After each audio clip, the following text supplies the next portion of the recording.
What is going on, everybody? It's JetsCentral coming back with another video, and in this one I wanted to preview the Week 16 matchup between the Green Bay Packers at the New York Jets. Now, if you're not a Jets fan, if you're not a Packer fan, you can say that this game is pretty much meaningless, right? It's really unappealing. The Jets are completely done. They have no chance to make the playoffs. And then the Packers, I believe, correct me if I am wrong, I think they still have a small chance to get the wild card.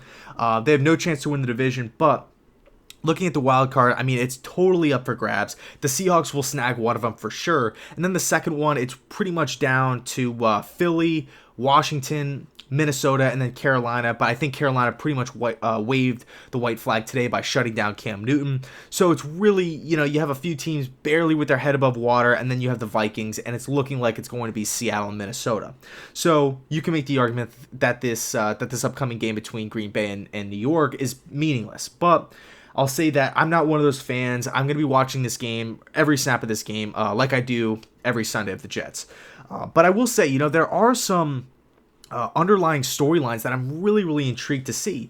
One being that this Green Bay Packers team, they still have solid players, right? Not to mention the greatest player in the league, the best quarterback in the league, Aaron Rodgers. Rodgers is coming to town, okay? Rodgers, watching him over the past 2 weeks, you can specifically over the past 2 weeks, I mean, this is just the data that I've kind of gathered on my own, you can tell that something's wrong with Rodgers. Whether it was the McCarthy firing, whether it was him kind of getting hurt earlier on in the season, or Green Bay being out of it, he's just not himself. And granted, we all hold Aaron Rodgers to a extremely high, we put him in an extremely high echelon, right? This guy is top notch. His accuracy, his arm strength, his pocket presence, his ability to extend plays, mobility, command of the offense, everything is off the charts with Rodgers.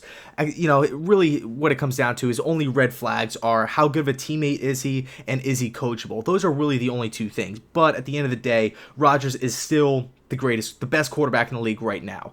And you can tell right now he's not 100% healthy. Why? Because he's overthrowing guys, something that he doesn't really do. He hasn't been, I don't want to say accurate, but his ball placement hasn't really been there.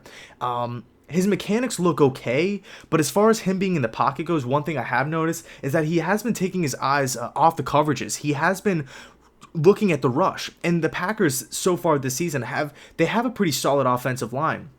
So when you have that luxury, if you're Rodgers, for him to have a decent or an above average offensive line, but yet still take his eyes off field or, off from the downfield coverages and where his reads are to look at the rush, it tells me one thing. It tells me that Rodgers is dealing with an injury. Okay. Now of course, it's not a broken arm or a broken foot or anything crazy, but it tells me that Rodgers does not want to be hit. Okay. Cause he has the good offensive line. He has extremely high pocket presence.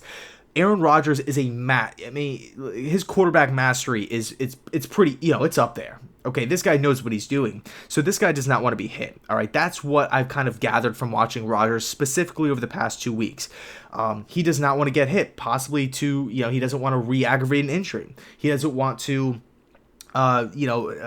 further sustain another injury that he's currently dealing with. He just doesn't want to be hit. That's the bottom line. Whether that's him taking hits so far through the season, whether it's him not feeling comfortable with Philbin, he just looks off. He just doesn't look 100%. It looks like he's not bringing his A game each and every week. But nonetheless, I still want to see how Aaron Rodgers, or I guess I should phrase it like I want to see how Jamal Adams, Leonard Williams, some of the cornerstones of our defense, some of the young cornerstones, right?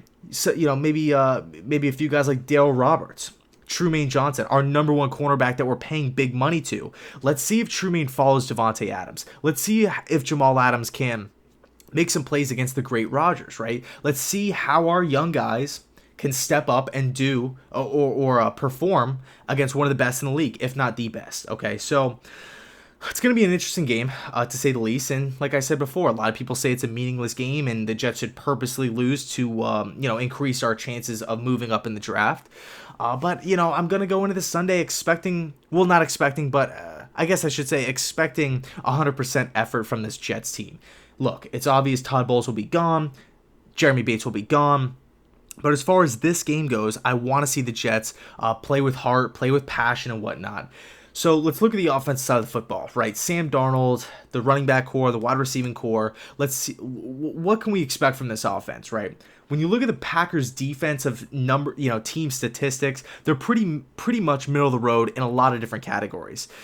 So I think that this Jets team right now should stick to running the football. Now, it will be tough to do that because Isaiah Crowell is out.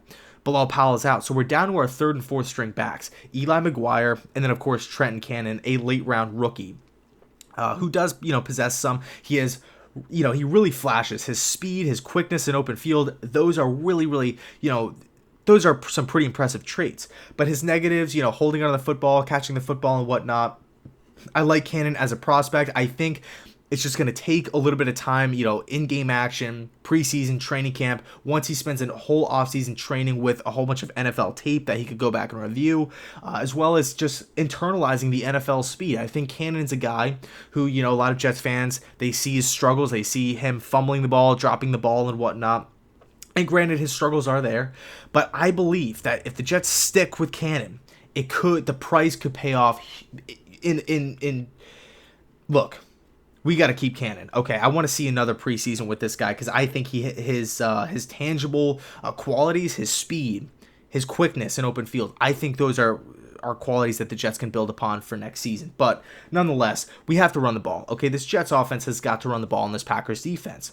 You take a look at the secondary for Green Bay. It's a young core. You got guys like Josh Jackson, Jairi Alexander, two rookie cornerbacks, one from Iowa, one from Louisville, both highly regarded guys coming out of college. Both of those guys have been tremendous. I loved both of those draft selections by Green Bay. If I'm Sam Darnold, Quincy Enunwa is kind of questionable for this week. We don't know if he's going to be playing or not. Judging on how the Jets looked against Houston, the offensive line struggled. Okay, the Green Bay Packers they've shown this season that they can get after the quarterback. So if I'm the Jets, kind of reeling it back in, I'm trying to establish a run game. As hard as it might sound, I'm trying to establish a run game, trying to set the edge, okay? Set the edge against this Green Bay Packers team. That's something that the Jets try to do from weeks, I would say 1 to 5, and really only had success 1 or 2 weeks out of those, attempts. So if I'm the Jets, I'm going to go back to that original philosophy. Set the edge, hand it off to the outside, establish a lot of pitch plays, get Darnold under center a lot. That's kind of what the goal is on offense. Establish a run game, take care of the football. Don't give Darnold, don't give these, give Darnold, don't give the pass rushers an opportunity to get after Darnold.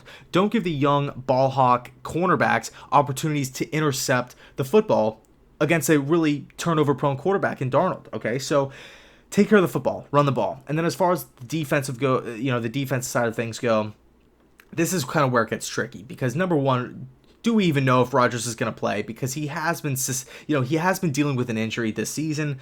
It's kind of up in the air. Looking at the defense, looking at the secondary, Claiborne, Trumaine, Jamal Adams. I don't know who's going to be manning that free safety position, possibly Darryl Roberts. He's been doing a pretty solid job of that, being thrusted into that role because Middleton's out, Marcus May is out. I mean, take a step back and look at it. I mean, this Jets team is riddled with injuries on both sides of the football. It doesn't help that Darren Lee got suspended either. So looking at the secondary, I really, really, really want to see high-flying movement, right? I want to see this secondary move around quickly, get to sidelines extremely fast, because I think if I know Philbin, if I know Rodgers, I think they'll try to air the ball out. They're going to try to target Devontae Adams a lot in this game. They're going to try to take the top off the defense early and often and really just punch the Jets in the mouth and just try to escape with a victory. But I will say that the Green Bay Packers are winless actually on the road. So they haven't had an easy time doing that. They've struggled big time on the road, which gives me a lot of confidence in this defense. I don't really know why the Packers are struggling so far throughout the season on the road. I can't really give you that answer. But what I can say is that the Jets look better when they play at home. The defense seems to step up. They seem to feed off the crowd energy, the crowd noise. Shout out to you guys, everybody that attends. Unfortunately, I'm down in Florida, so I don't really have the luxury of going to all the Jets games and whatnot. But no, shout out to you guys. I mean, you guys, I feel like, are a huge factor on why the Jets defense really plays with fire. some games, especially when they're at home. I don't think that's a coincidence. When the Jets play at home, we're a lot better than when we aren't in front of their home crowd. But no, I want to see this young secondary fly around the field. If we could take Davante Adams away, right? Let's try to get. I mean, basing it off of the Houston game, Jordan Jenkins, okay, Anderson, Copeland. We got after Watson.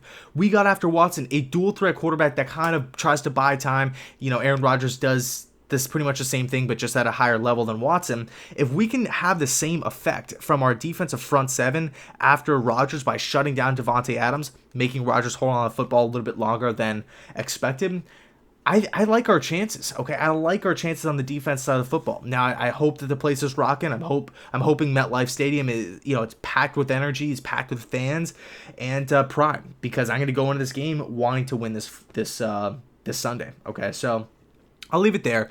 Not really too much to kind of go in depth about. Like I said, it's a Week 16 matchup. Jets really have nothing to play for. Green Bay, you could kind of say the same thing. But yeah, I'll leave it there. So thanks so much for watching, and as always, go Jets.